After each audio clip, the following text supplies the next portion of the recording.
Woman makes harrowing escape from vicious pimp. When we come across victims of sex trafficking who have had to go to such extremes to take back control of their lives, we should see them as people who have escaped captivity or other forms of indentured servitude.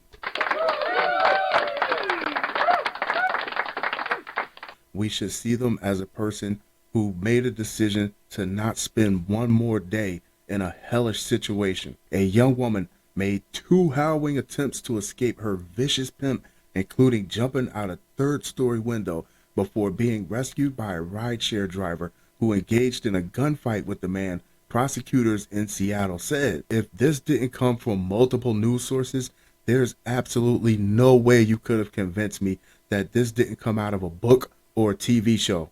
Winston Burt, 30, who uses the street name Dice Capone, I guess Iceberg Slim was taken, right?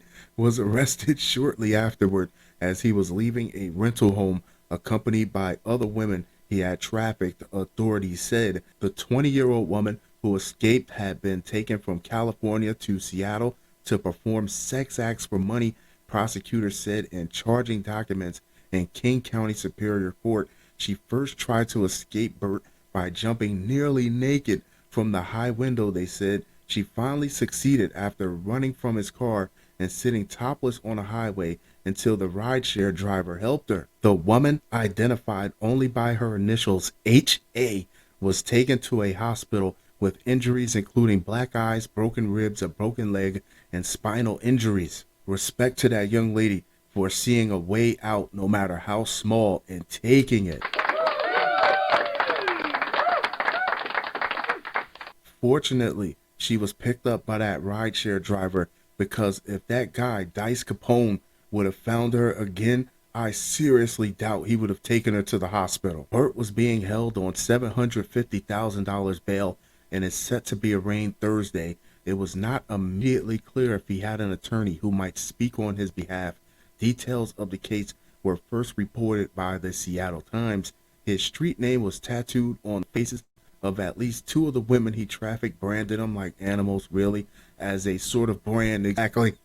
Authorities said the defendant leads a sex trafficking enterprise that has operated in at least 3 U.S. states, involving multiple victims who have been exploited, harmed, and maimed by the defendant's violent and coercive actions. Senior Deputy Prosecutor Benjamin Gowan wrote in charging papers. I can only imagine seeing these horrible things happening to people around me, and I'm thinking I have to get the hell out of here immediately before one, this either happens to me or I'm asked to take part in harming another sex trafficking victim. According to investigators, Burt, H.A., and 2 other women arrived in Seattle about a month ago. They stayed in a $1.4 million 6-bedroom home near Seward Park in South Seattle that was rented through Airbnb.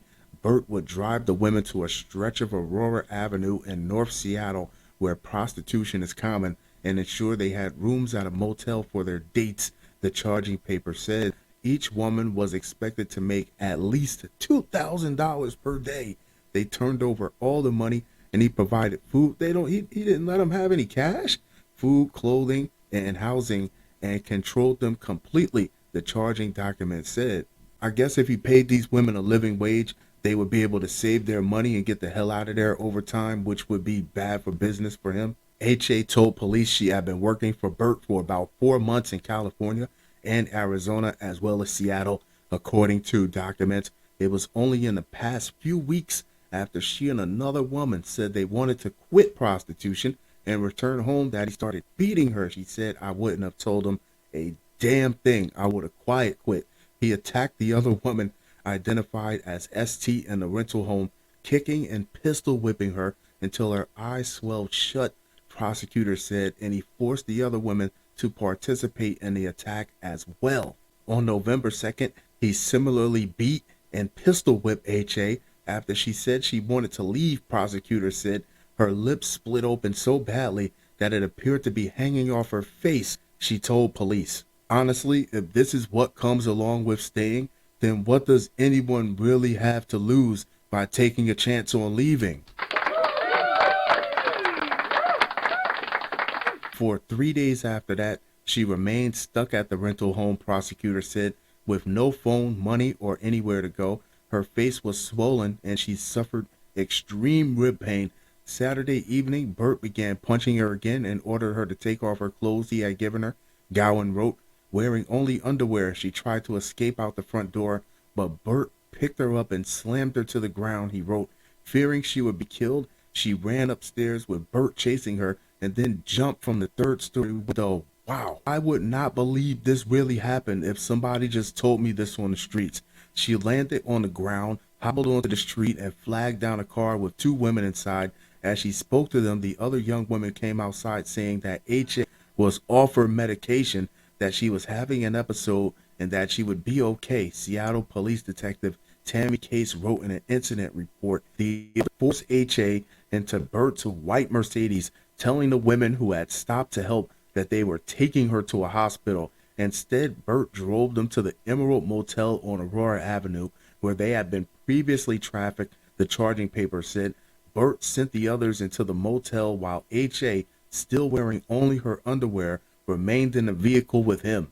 This man just gives me the whole vibe that he does not want the heat that comes along with taking someone to an emergency room.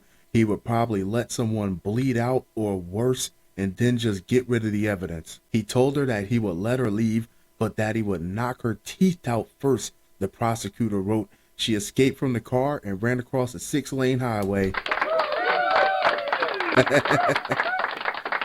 That's right, option C, motherfucker. Trying to get help. Several motorists called 911, but no one stopped. To avoid being forced back into Burt's car, she sat on the highway. What else do you have to lose at this point?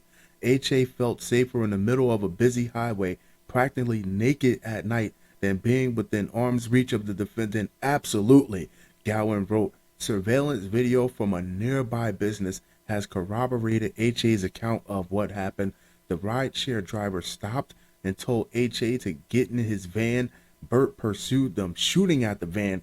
Gowan wrote the rideshare driver was also armed and fired back over several blocks until he was able to get onto Interstate 5 and meet police at a gas station.